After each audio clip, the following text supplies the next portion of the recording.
Thank you for all being here today, experts. And it's always a treat to be here when I'm able to talk to people much smarter than I am. And this last time I was in this very same chair, we were talking about crypto.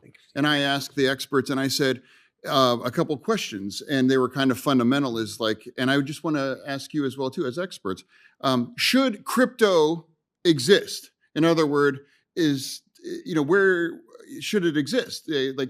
Why should it endure? If anyone has any answers. Happy to assist. Actually, that's the exact question that I was asked by the Ministry of Finance in Israel a couple of years ago. And he asked me, you know what, let's just outlaw everything, this entire crypto. It's going to be used for bad purposes. And I told him, Mr. Minister, unfortunately, the technology is out there. So it's not a question whether you like it or not. You need to manage the risk and find the ways to actually supervise that and make sure that it will be compliant. So there are good uses of crypto, financial inclusion, and many others. At the same time, we have to be very strict to make sure that the legislative framework is addressing the concerns that we have. We have to make sure that all platforms are compliant, that we have very clear rules, that all countries are enforcing them in a similar manner, and that we are not letting other countries to get off the hook and actually encourage environment in which bad actors can work. We could create, together with the FATF, a gray list of those countries and make sure that they are publicly announced, and then we'll have better, in addition to other tools, we'll have better way to monitor what's going on there rather than just, assume that it doesn't happening. Yeah, and so where does the value assigned to crypto come from?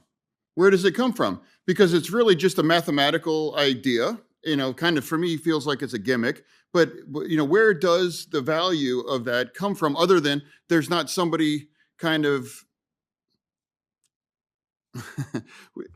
less informed that I'll pay more than what you just, bought it for. So anyone have any thoughts on that?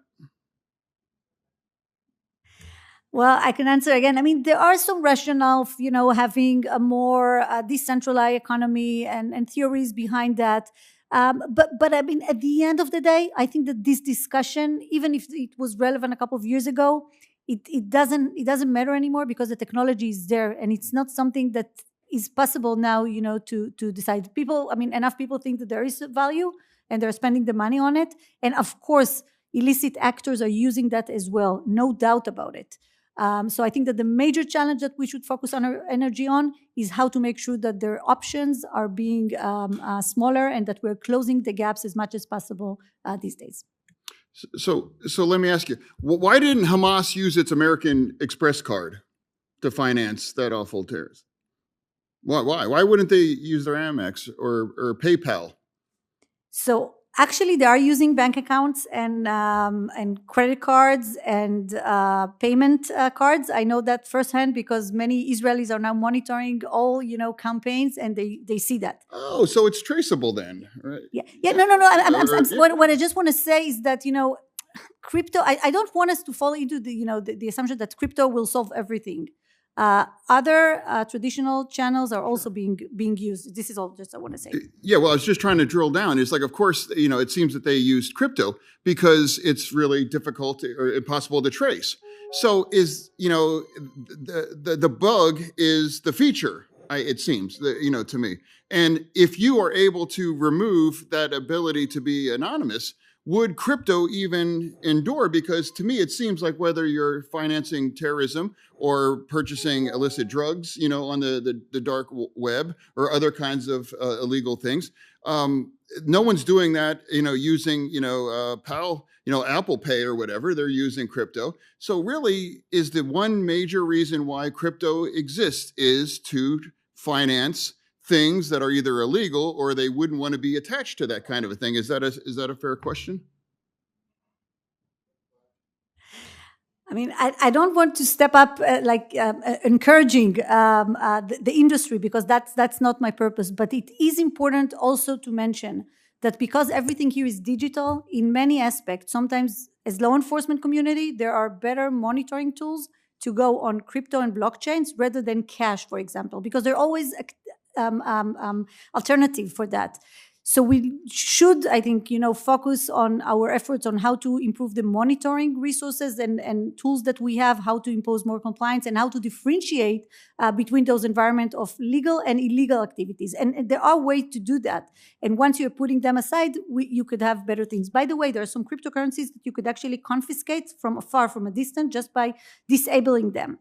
So this is something like one of the solutions that some actors from private sector came up with in order to minimize the options to misuse crypto.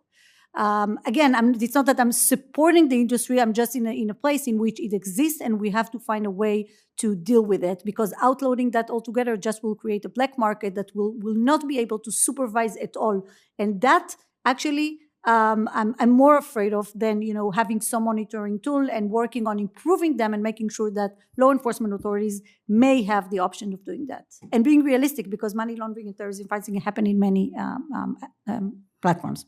Mr. Chairman, may I indulge for 30 seconds? Oh, thank you, sir. And it's more of a statement where it's like, to me, my question is like, if you are able to effectively track it or document it, would anybody really use it anymore?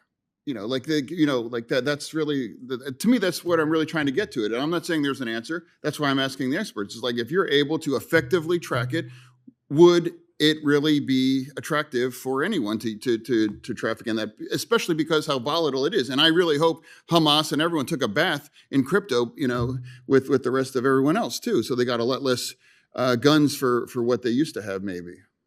So we're definitely hearing a lot of use cases in the market of people that are using that, in order to make sure that they are not attached to a certain currency, but have something that, is fixed to the dollars, that they want to put their funds in places, or to transact with lower cost, to have more financial inclusion options. So there are some legitimate use cases for that. And the blockchain technology, generally speaking, has its advantages in the way that it's easier to transact around the globe. Thank you, Senator Fetterman. Thank you to the panel.